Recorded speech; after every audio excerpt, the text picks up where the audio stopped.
स्वागत है आप सभी का कहानी केंद्र में। आज आप सुनेंगे हरिशंकर परसाई जी का लिखा एक व्यंग मुक्तिबोध।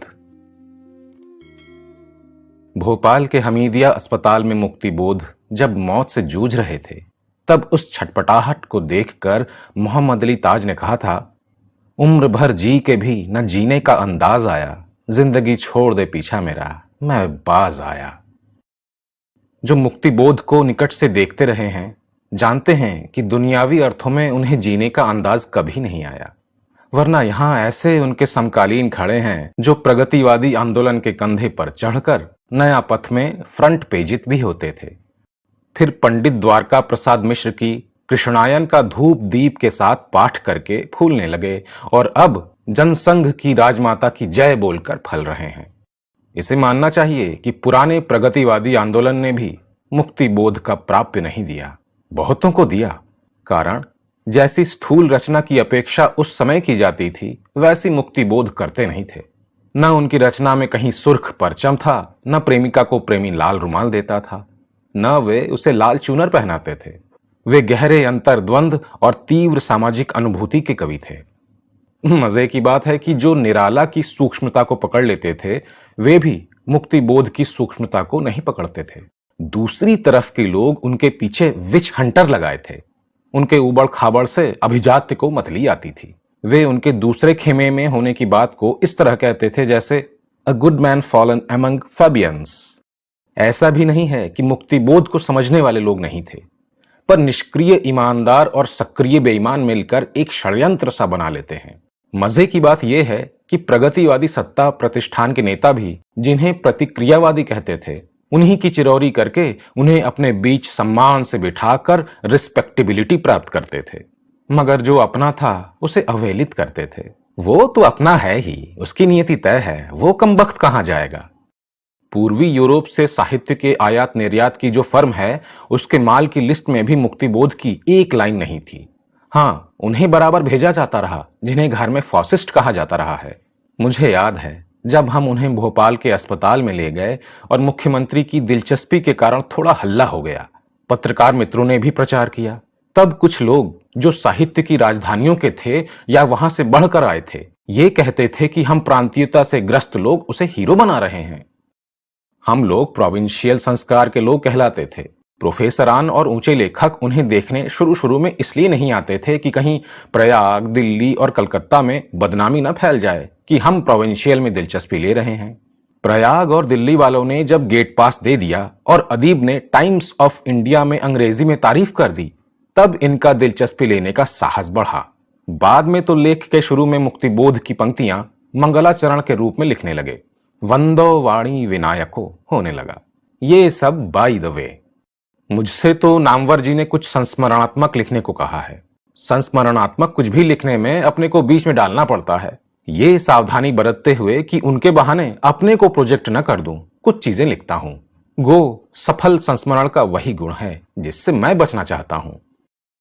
जबलपुर में जिस स्कूल में मुक्तिबोध ने नौकरी की थी, उसी में बाद में मैंने की। अपनी मुदर्रिसी का वो आखिरी दौर था। उनकी मास्टरी उसी अहाते में खत्म हुई। पुराने अध्यापक उनकी बात करते थे। साहित्य में बल्कि पत्रकारिता में मेरा प्रवेश तब तक हो चुका था। सुनता था यहां तार सप्तक वाले मुक्तिबोध रहते थे। उन्होंने प्रगतिशील लेखक संघ की स्थापना की। फिर वे नागपुर प्रकाशन विभाग में चले गए। तब मुक्तिबोध की नई जवानी थी। छरहरे खूबसूरत जवान थे। तब का उनका एक चित्र है जो राष्ट्रवाणी के मुक्तिबोध अंक में छपा है। बड़ी बड़ी गहरी भावुक आंखें हैं। नाक बहुत सेंसुअस है। शरीर सूख जाने पर भी मुक्तिबोध की आंखें धुंधली नहीं हुई। सूखा चेहरा भी खूबसूरत रहा। मैं कुछ लिखने लगा था। वे देखते रहते थे। मित्रों ने भी बताया। मैं नागपुर शिक्षक सम्मेलन के सिलसिले में गया था।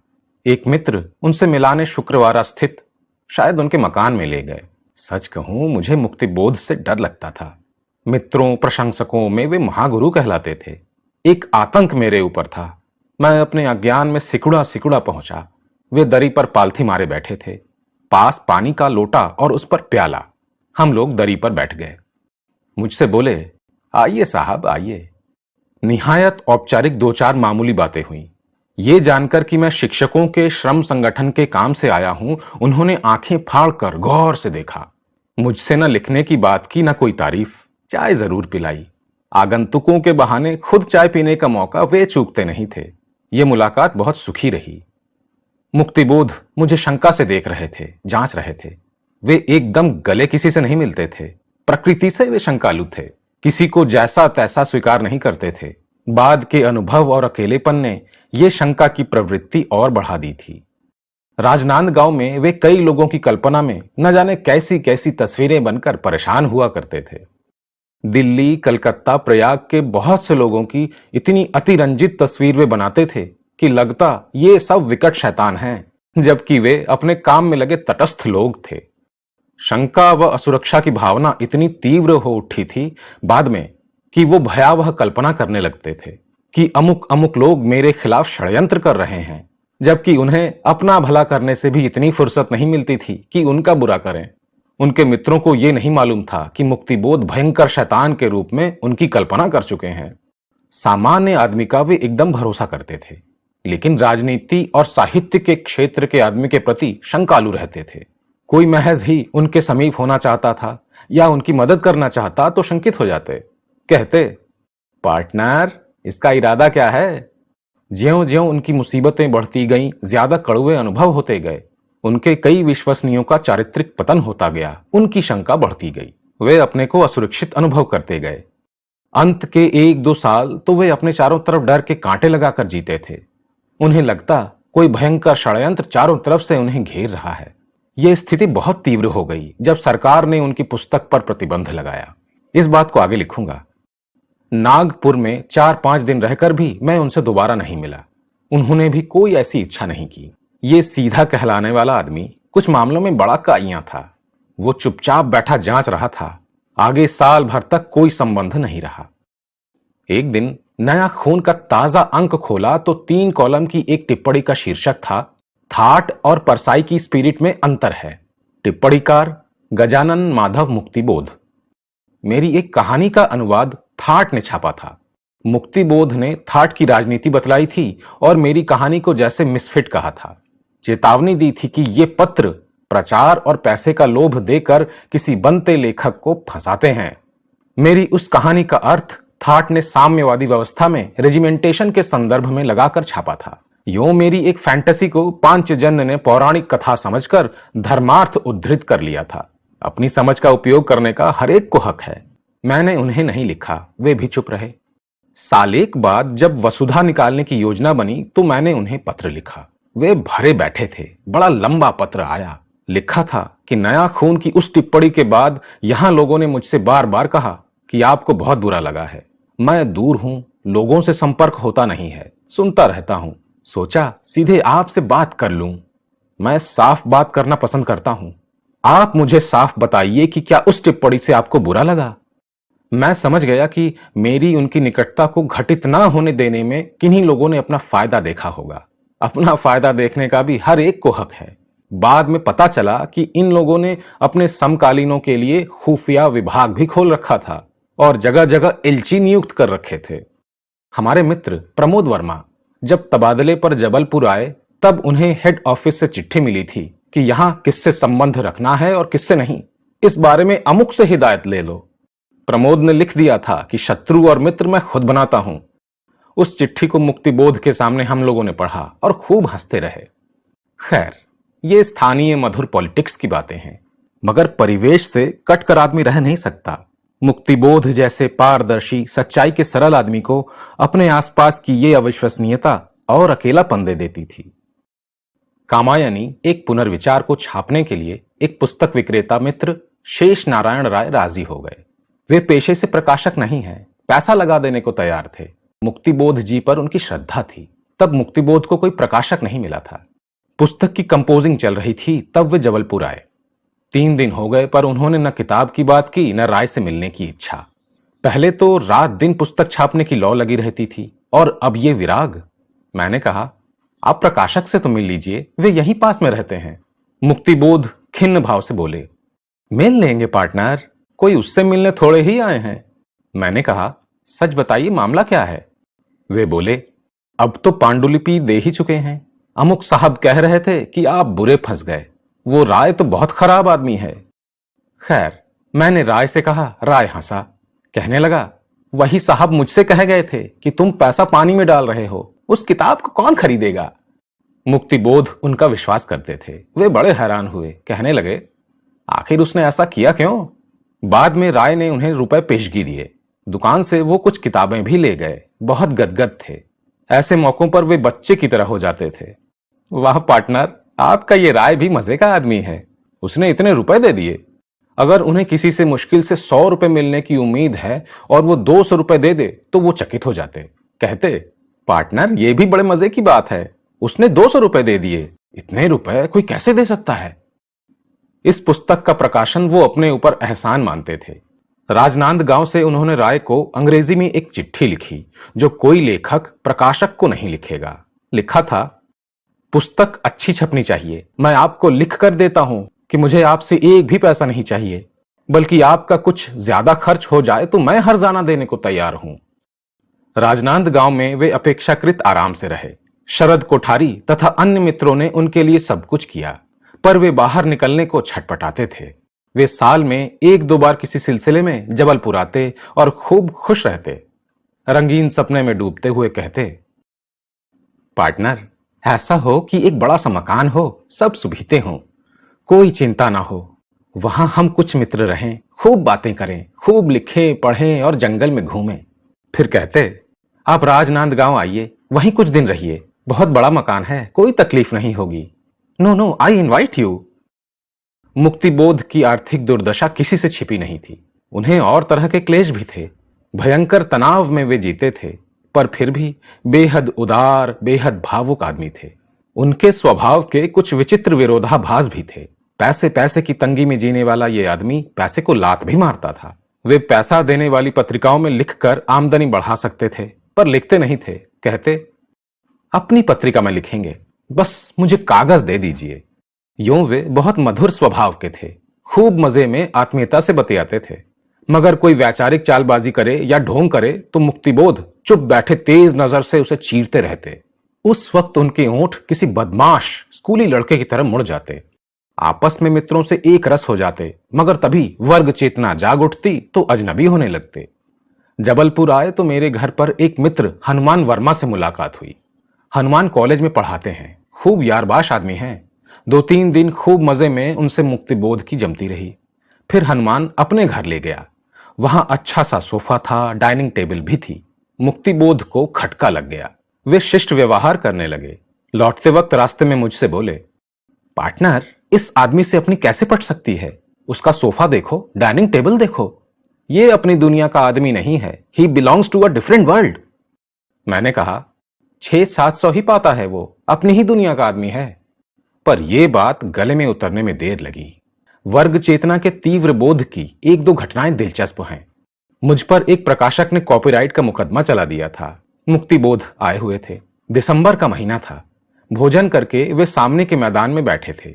मैं कचहरी जाने लगा तो पूछा, पार्टनर, मजिस्ट्रेट कौन है। मैंने नाम बताया। वे बोले, नाम से मालूम होता है कि वो नीची जाति का है। विदर्भ में होते हैं ये लोग, आप छूट जाएंगे।